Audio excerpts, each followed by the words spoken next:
bike. Ito mo, inaharangan nyo yung kotse para hindi siya malampasan. Ayan na, oh. Grabe talaga. Tingnan mo, huminto yung kotse na inaano niya. Oh, nako kuya. Yari na kuya. Problema tayo ito. Dako po, lalaki oh. Grabe, dalawang malaki oh. Sorry na kuya, sorry. Nag-sorry na lang siya oh. Sorry ka na lang kuya. Nako, may kinuha pa dun sa ano, laruan. Nako, kumuha ng laruan dun sa likod ng compartment ng kotse niya. Sorry na. Ayan oh. Nakatungo na lang siya eh, hindi na makapagsalita.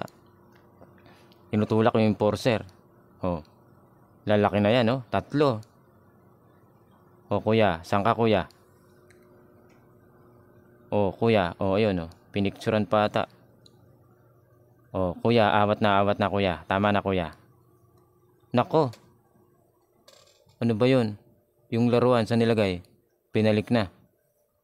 Oh, may nahanap pa sa loob ng compartment. Oh kuya,